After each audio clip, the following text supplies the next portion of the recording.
अनन्या को देखकर रुद्र चौंक जाता है। अनन्या की आंखों के नीचे काले निशान पड़ गए थे।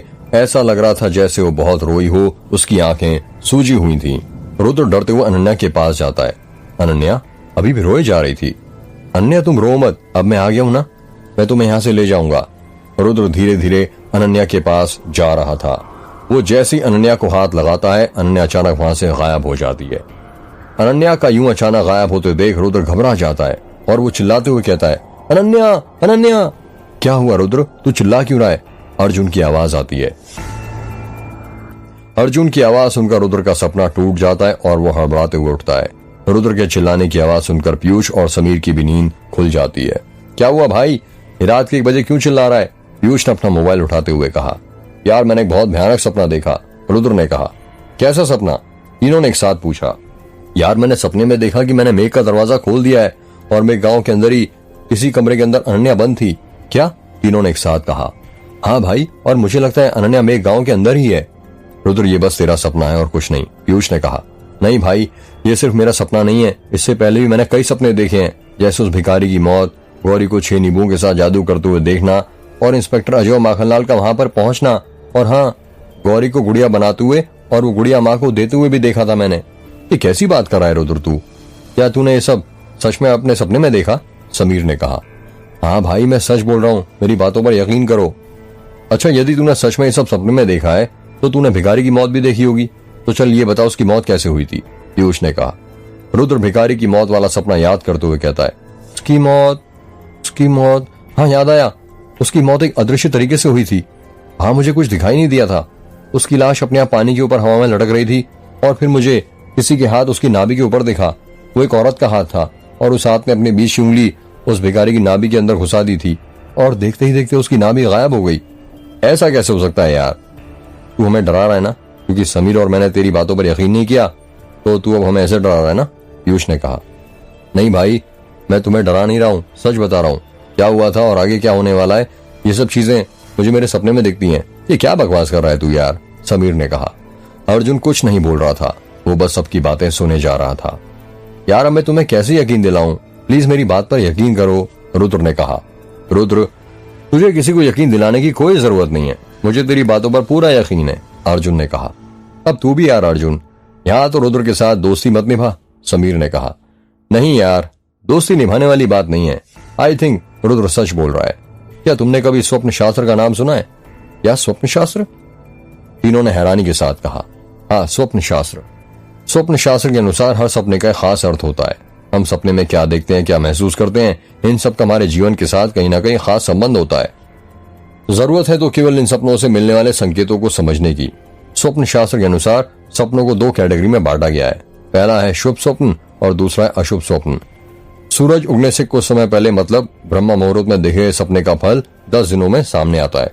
रात के पहले पहर में देखे सपने का फल 1 साल बाद, दूसरे पहर में देखे सपने का फल 6 साल बाद और रात के आखिरी पहर के सपने का फल 1 महीने में सामने आता है।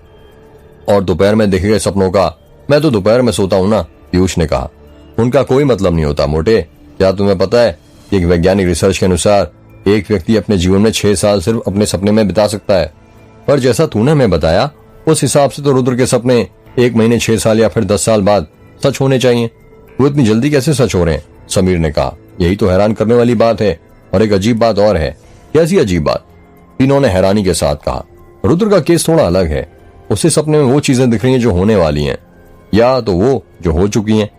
अभी अनन्या वाला सपना जो रुद्र ने हमें बताया, हो सकता है वो आने वाला कल हो सकता है अनन्या मेघ गांव में ही कैद हो।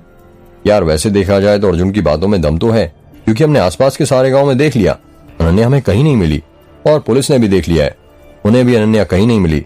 हो सकता है वो मेघ गांव के अंदर ही किडनैपर ने उसे वहीं रखा हो, और ये भी हो सकता है वो हमें गौरी भी मिल जाए, क्योंकि हमने अनन्या और गौरी को सब जगह ढूंढा है, पर बस मेघ गांव के अंदर नहीं, समीर ने कहा। हाँ यार, ये हो सकता है, ये हमने पहले क्यों नहीं सोचा, पीयूष ने कहा। पर मुझे एक डाउट है, समीर ने कहा। कैसा डाउट? अर्जुन ने कहा। मेघ गांव के आने और जाने दोनों दरवाजे बंद हैं, तो कोई उसमें अनन्या को कैसे छुपा कर रख सकता है? हो सकता है कि कोई दूसरा रास्ता भी हो, अर्जुन ने कहा। हाँ, ये हो सकता है। अब यदि हमें अनन्या को ढूंढना है तो हमें मेघ गांव के अंदर जाना ही पड़ेगा, रुद्र ने कहा। पर हम मेघ गांव के अंदर जाएंगे कैसे? वो तो बंद है ना, और उन दरवाजों को खोलने के लिए हमें उस दरवाजे पर लगे ताले की चाबी चाहिए होगी, समीर ने कहा। समीर सही बोल रहा है, हमें वो चाबी चाहिए होगी, अर्जुन ने कहा। पर वही तो प्रॉब्लम है, हमें उसकी चाबी मिलेगी कहां पर, समीर ने कहा। यार, रुद्र आंटी जी ने कहा था कि मेघ की चाबी पहले तेरे पापा के पास थी, क्या तुझे कुछ पता है, या तूने कभी वो चाबी नहीं देखी, या तूने वो कहीं चाबी देखी हो, अर्जुन ने कहा। नहीं यार, मैंने तो नहीं देखी, और तुझे पता तो है बचपन के बारे में मुझे कुछ याद नहीं है। हाँ यार, पर मेघ दरवाजे की चाबी हमारे लिए बहुत जरूरी है, याद करने की कोशिश कर, शायद कुछ याद आ जाए। या सोचो वो चाबी कहाँ और किसके पास हो सकती है, कोई ऐसा जिसके पास वो चाबी सुरक्षित हो, जहां से उसे कोई हाथ तक न लगा पाए, अर्जुन ने कहा। सभी लोग सोचने लगते हैं कि मेघ गांव के दरवाजे की चाबी किसके पास हो सकती है। कुछ देर बाद पीयूष अचानक से चिल्लाता है, आउच। पीयूष ने बेड पर खड़े होते ही कहा। पीयूष बेड पर यहां वहां होने लगता है, जैसे उसके पैर में किसी ने काट लिया हो। क्या हुआ मोटे, तू ये आधी रात में बेड पर क्यों नाच रहा है, समीर ने कहा। यार, मेरे पैर के पास चूहा आ गया था, पीयूष ने कहा। क्या कहा, चूहा, समीर ने हैरानी के साथ कहा। हाँ यार। पीयूष और समीर बातें कर ही रहे थे कि तभी अर्जुन को बेड के ऊपर से नीचे उतरते हुए चूहा दिखता है। उस चूहे को देखकर अर्जुन को मेघनाथ मंदिर में रखी भगवान गणेश की मूर्ति याद आने लगती है। उसके मन में बार बार मेघनाथ मंदिर की भगवान गणेश की मूर्ति घूमने लगती है। थोड़ी देर बाद अर्जुन कहता है, आई थिंक मुझे पता है कि मेघ गांव के दरवाजे की चाबी कहां पर है। कहां पर, तीनों ने एक साथ कहा। मेघनाथ मंदिर के अंदर। क्या, रुद्र ने हैरानी के साथ कहा। हाँ भाई, वक्रतुंड महाकाय सूर्य कोटि सतप्रभ निर्विघ्नं करूं मैं, देव सबर करुषु सर्वदा। तुम्हें तो पता ही होगा, भगवान गणेश अपने भक्तों के सब विघ्न हर लेते हैं तथा सदैव सुख समृद्धि बनाए रखते हैं। घर के दुकानों के मुख्य दरवाजे पर गणेश भगवान की प्रतिमा लगाई जाती है, जिससे घर में सुख समृद्धि बनी रहे और कोई भी नकारात्मक शक्ति घर में प्रवेश नहीं कर सके। हाँ, तो मेघ गांव के दरवाजे पर कहाँ गणेश भगवान की मूर्ति या तस्वीर लगाई गई है, पीयूष ने कहा। मूर्ति या तस्वीर भले ही न लगाई गई हो, पर उनके हाथों में मेघ गांव की रक्षा की जिम्मेदारी जरूर सौंपी गई है, अर्जुन ने कहा। मतलब, रुद्र ने हैरानी के साथ कहा। मतलब ये मेरे भाइयों, क्या तुमने नोटिस किया था कि मेघनाथ मंदिर के अंदर भगवान गणेश की जो मूर्ति स्थापित की है, उसमें उनके चौथे हाथ के ऊपर एक लाल रंग का कपड़ा और पीले रंग का रक्षा कवच बंधा हुआ था। हाँ, पर इसका मेघ दरवाजे की चाबी से क्या लेना देना, समीर ने कहा। लेना देना है यार, मेघनाथ मंदिर के पुजारी जी ने मुझसे कहा था कि भगवान गणेश उस चुड़ैल को रोके हुए हैं। हो सकता है कि मेघ दरवाजे की चाबी भगवान गणेश के चौथे हाथ में रखी हो, जिसको रक्षा कवच से कवर किया गया हो।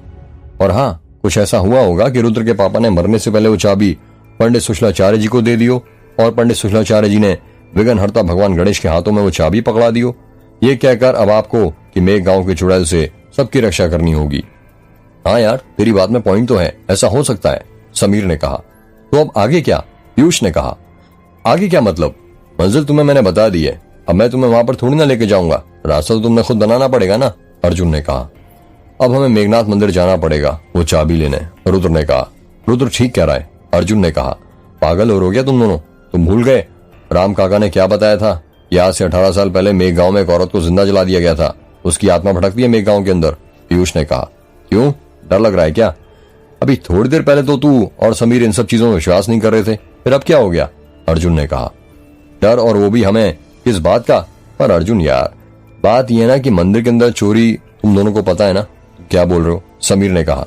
चोरी करने किसने कहा, हम तो सिर्फ थोड़ी देर के लिए वो चाबी उधार लेने जा रहे हैं। हम लोग मंदिर जाएंगे, भगवान गणेश जी के हाथ से वो चाबी लेंगे, मेघ का दरवाजा खोलेंगे, और यदि अनन्या मिल गई तो बहुत अच्छी बात है, और यदि नहीं मिली तो जिस तरह से हमने मंदिर से चाबी ली है वैसे ही जाकर वापस रख देंगे। इसमें चोरी वाली या गिल्ट फील करने वाली क्या बात है, अर्जुन ने कहा। अब एक यही रास्ता बचा है हमारे पास, जो अनन्या को ढूंढने का, रुद्र ने कहा। अगर अनन्या को ढूंढने के लिए मुझे भगवान के घर चोरी भी करनी पड़े तो उसके लिए मैं तैयार हूँ, क्योंकि मेरे लिए धर्म से बड़ी मेरी दोस्ती है, पीयूष ने कहा। वाह भाई, क्या बात कही है। अब हमें देर नहीं करनी चाहिए, 2 बज रहे हैं, 2:30 बजे तक चाबी चुराएंगे और 3 बजे तक दरवाजा खोल लेंगे, अर्जुन ने कहा। हाँ चलो, फिर इंतजार किस बात का कर रहे हो, रुद्र ने बेड से नीचे उतरते हुए कहा। रुद्र, अर्जुन, पीयूष और समीर हवेली के दरवाजे के पास पहुंच जाते हैं। रुद्र धीरे से हवेली का दरवाजा खोलता है और बाहर निकलने लगता है। एक एक करके सब बाहर निकलने लगते हैं, सब घर के बाहर निकल जाते हैं, पर पीयूष अभी भी घर के अंदर ही था। क्या हुआ, तू बाहर क्यों नहीं आ रहा, समीर ने धीरे से कहा।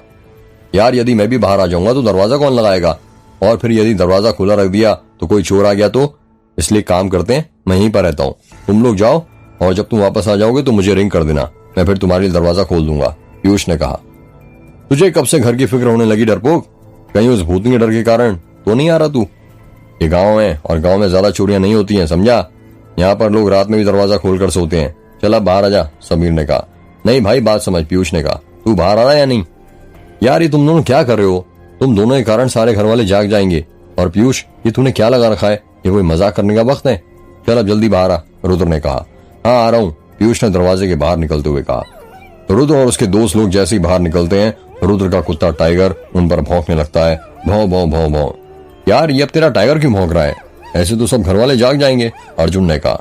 पता नहीं यार, रुक मैं देखता हूँ। रुद्र टाइगर के पास जाता है और अपने हाथ से उसका गला सहलाते हुए कहता है, क्या हुआ टाइगर, क्यों भौंक रहे हो? कि मैं हूँ रुद्र। रुद्र के गला सहलाती टाइगर भौंकना बंद कर देता है। गुड, वेरी गुड मेरे टाइगर, रुद्र ने कहा। रुद्र और उसके दोस्त आगे बढ़ने लगते हैं। रुद्र और उसके दोस्त 2-3 कदम चले ही थे कि तभी समीर देखता है कि टाइगर भी उनके साथ साथ चला रहा था। यार रुद्र ये तेरा टाइगर हमारे पीछे क्यों आ रहा है? समीर ने कहा। यार लगता है टाइगर को भी हमारे साथ आना है, वरना वो यहाँ पर रुका तो भौंक भौंक कर सबको उठा देगा, रुद्र ने कहा। अच्छा तो फिर ले चल इसे भी साथ, क्या कर सकते हैं, अर्जुन ने कहा। रुद्र और उसके दोस्त लोग बाड़े तक ही पहुंचे थे कि तभी पीयूष को एक लड़की की आवाज आती है, रुक जाओ रुक जाओ। पीयूष वो आवाज सुनकर चलते चलते रुक जाता है, पर पीयूष जब पीछे पलट कर देखता है तो उसे कोई दिखाई नहीं देता। यार समीर, तुझे कोई आवाज सुनाई दी क्या? पीयूष ने कहा। कैसी आवाज? समीर ने पूछा। किसी लड़की की जैसे वो कह रही हो रुक जाओ रुक जाओ। यार तू ना पागल है, तुझे तो अभी से आवाजें सुनाई देना शुरू हो गई हैं, पता नहीं जब मैं गांव के अंदर जाएगा तब क्या होगा तेरा, समीर ने हंसते हुए कहा। यार मैं मजाक नहीं कर रहा, मुझे सच में किसी की आवाज सुनाई दी थी, पीयूष ने वापस आगे बढ़ते हुए कहा। सब लोग आगे बढ़ने लगते हैं। सब लोग बाड़े के बाहर निकलने ही वाले थे कि तभी पीयूष को लगता है जैसे किसी ने उसके कंधों पर हाथ रखा हो। टाइगर जोर जोर से भौंकने लगता है, भौं भौं भौं भौं भौं भौं। पीयूष सोचने लगता है कि टाइगर अचानक से इतना क्यों भौंक रहा है और मेरे कंधे पर किसका हाथ है। अक्सर कुत्तों को भूत दिखाई देते हैं, तभी वो रात में यूं भौंकते हैं, कहीं मेरे पीछे कोई भूत तो नहीं।